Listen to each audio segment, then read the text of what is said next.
Hey everybody, this is Fat Man from the Holler, setting out in my pickup truck in the shade, and it's about 88 degrees, so it's not too hot, so I figured I'd come outside.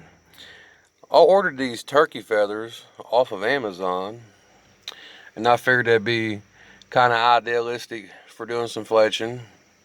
And the first thing I see, made in China. I already knew as soon as I seen that it's going to be the most horriblest thing, disgusting thing I ever seen, and the best way to waste $12 to $20 on two packages of something that looks just purely pathetic. Here's what these feathers look like. They're teeny. They're not going to be great for fletching, just not at all. I mean, I might be able to take five to be able to make one fletching for one arrow, but it's pretty disgusting. And I've gave some feathers away, and I've ran out of feathers. So I guess I'll have to get me a landowner's turkey tag and do some turkey hunting in fall and next spring next year. I haven't been turkey hunting a day or two. Usually I get a landowner tag and get my own feathers, and I collect all my own stuff because I don't like Bass Pro or Cabela's necessarily, because a lot of them places are overly priced, and then some of this type of stuff they buy from China and then they mark it up. So I'm buying a horrible product and then I'm paying them more money than they deserve for a horrible product, and I kind of despise that. But as far as the fletching, if it was a real turkey feather, which would be more manageable, see the center is like a piece of cartilage of the feather, and what you want to do is you slide this in and clamp, and then you don't have to have a clamp. All these people act like you do, but preferably you have this and you put it into a clamp and you cut from the center from here all the way up with a razor blade to separate this feather into two pieces.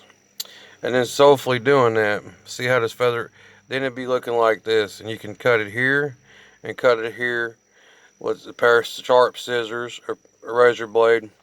And then on the front of the feather, you take a little bit off and a little bit off the back. So when you put the notch into the arrow shaft, it will slide into it, and then you can tie the front and you can tie the rear, and then you offset your fletching for it to work.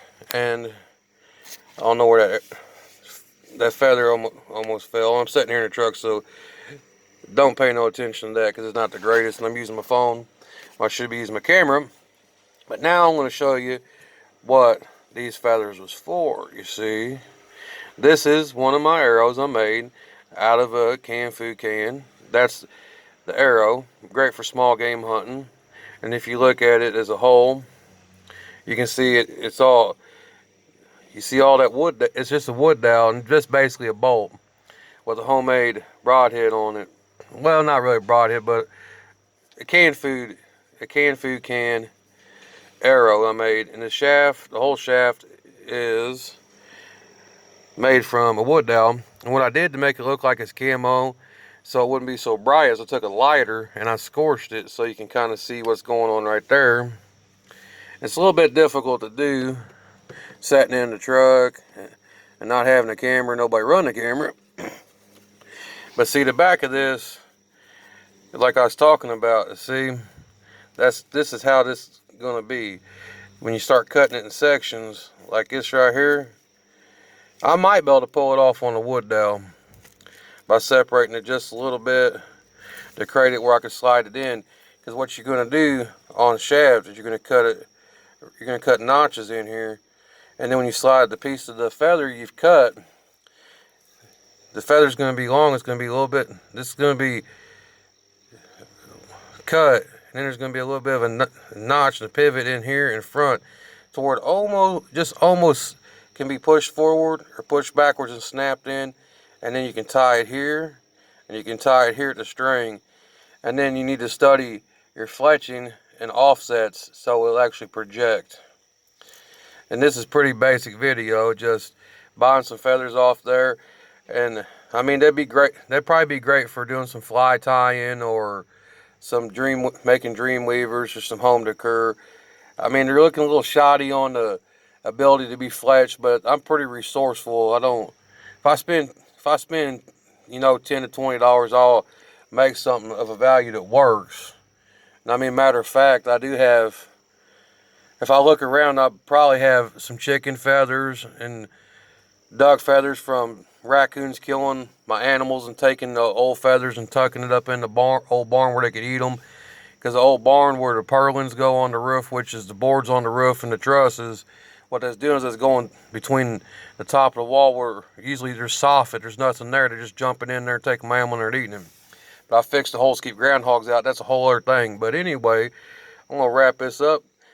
And I mean, if you guys buy these feathers off Amazon, man, really try to think about what you're doing. I mean, the professional ones, they say for fletching, they want like 36, 75 bucks for it. I don't do that.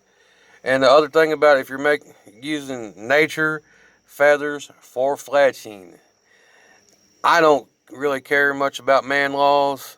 I mean, I don't like people harming certain animals that are endangered and you're not supposed to, but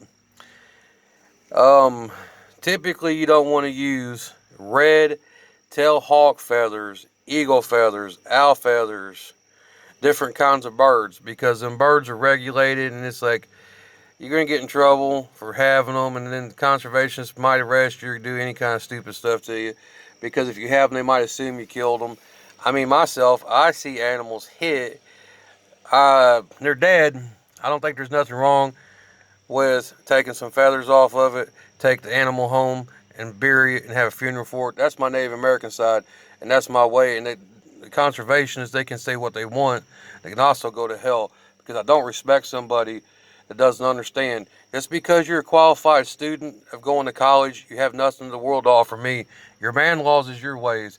We don't do stuff that's stupid. We recycle the world. We don't destroy it and trash it and pollute it with our boats going into the water, putting gas and oil in the rivers. But that's a whole other thing. But I'm seriously, this time I'm going to wrap it up. If you guys like the video, like and subscribe. Much love, and I'm out.